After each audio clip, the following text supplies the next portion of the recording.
Quantum Verde lajša bolečino in oteklino pri vnetju v ustni votlini in žrelu. Pred uporabo natančno preberite navodilo. O tveganju in neželenih učinkih se posvetujte z zdravnikom ali s farmacevtom. Onitek zdravilni lak za zdravljenje zmernih do blagih glivičnih okužb nohtov.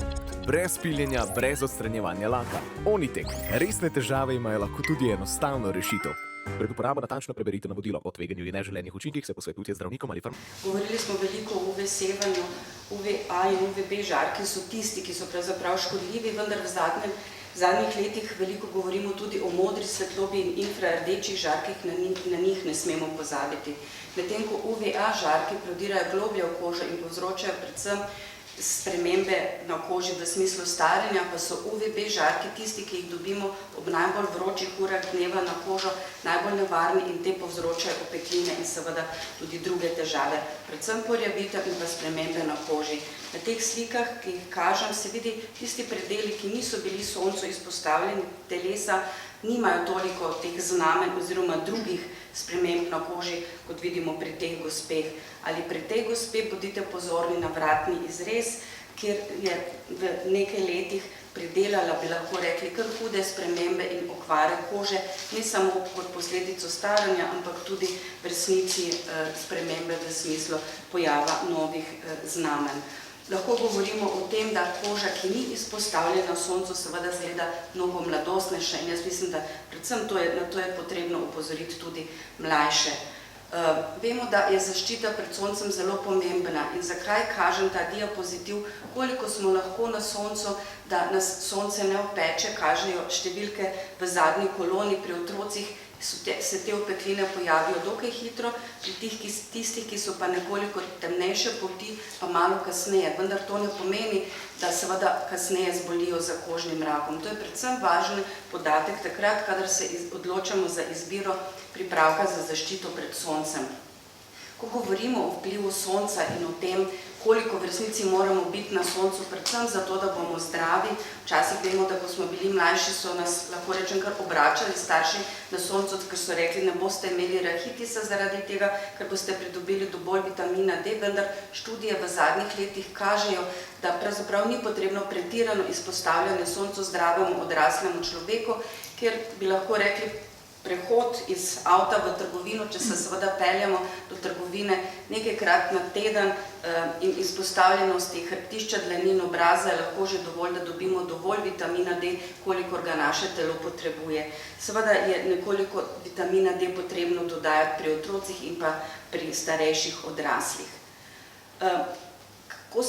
Kar se tiče preventive za zaščito pred soncem in pa predvsem za zaščito pred nastankom kožnega melanoma, je predvsem važno, da poznamo svoje znamenja. Zato mnogokrat svetujemo, da se starejši ali pa tudi mlajši pofotografirajo, slike shranijo v računalnik, čez 3 mesece ponovno in potem najlažje vidijo, ali se katero od znamen spreminja v smislu pravila, ki je najbolj enostavno in ga mnogokrat uporabljamo, to je pravilo ABCDE, včasih pa rečemo tudi pravilo grdega račka, se pravi nekaj, kar je drugače, kot je ostalo, je tisto, kar nas seveda skrbi.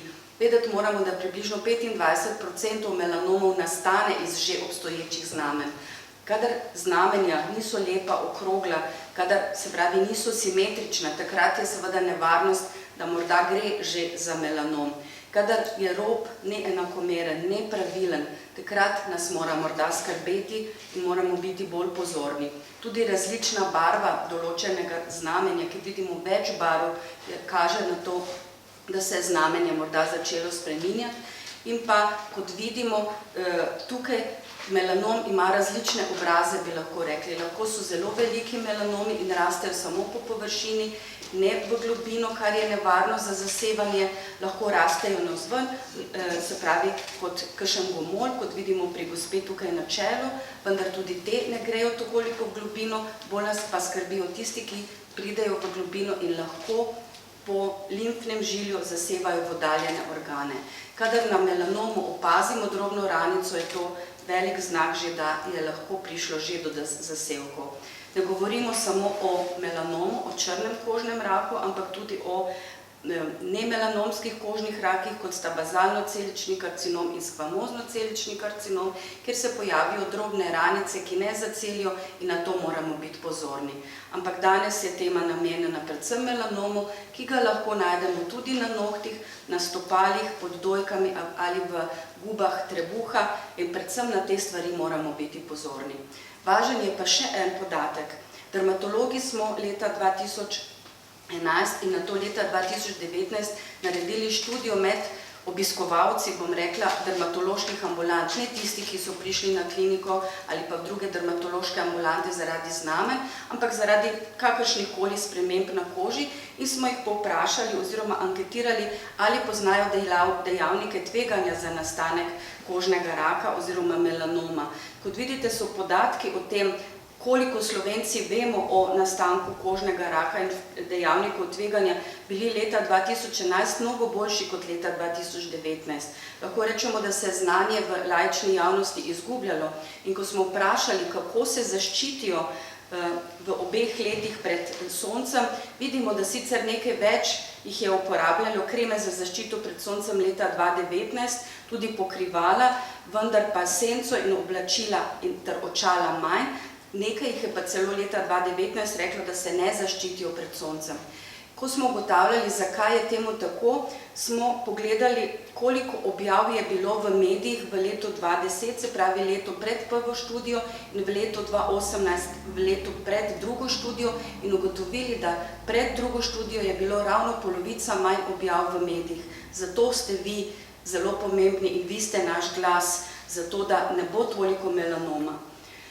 Ko smo ugotavljali, kako in zakaj prihaja do nastanka melanoma, se je v študijah ugotovilo, da uporabljamo premalo kreme za zaščito pred soncem, predvsem pa, da ne zaščitimo določenih predelov, predvsem v okolici kopalk, in pa seveda moški so tisti, ki se ne mažejo preveč radi, in seveda tudi otroci so tisti, ki ne uporabljajo toliko pripravkov za zaščito pred soncem. Predvsem mame otrok se niso zavedale, da uporabijo premalo količino teh zaščitnih pripravkov za zaščito pred soncem. Če teh ne nanesemo v zadostni količini, so študije dokazale, da faktor, če je to faktor 30, razredčimo približno na tretjino, se pravi, smo zaščiteni s faktorjem 10. Kaj pa pomeni ta faktor? Na začetku sem vam pokazala minute, koliko rabi določena koža, bi lahko rekli, ali pa tip kože, da jo opeče. To pomnožimo s tem faktorjem in toliko časa smo lahko na soncu, da nas ne bo opeklo, seveda, če se krema ne spere z našega telesa, je ne zbrišemo z brisačo. In koliko tega pripravka moramo pravzaprav uporabiti? Merila so različna, nekateri govorijo o čajnih žličkah, nekateri govorijo o kremi, ki jo lahko nanesemo takole na celo dolžino kazalca, in to ponavadi zadostuje za en del telesa, se pravi za trup 2 taki količini spredaj, 2 zadaj, ena za obraz, ena za vrat in ena za nogo spredaj, ena za nogo zadaj. Zato je predvsem važno, da se držimo priporočil, ki ste jih že slišali, pa jih bom še enkrat ponovila, se pravi, izogibati se moramo soncu takrat, kadar je njegova moč najmočnejša, to je med 10. in 16. oziroma 17. uro, potem uporabljamo zaščito pred soncem v smislu mehanične zaščite, kot so oblačila, kot so klobuki in očala, in šele tretji steber, bi lahko rekli, je uporaba pripravkov za zaščito pred soncem, ki jih moramo nanesti v zadostni količini. Če bomo se držali teh pravil, potem je možnost, da bomo zboleli za kožnim melanomom majhna. Hvala.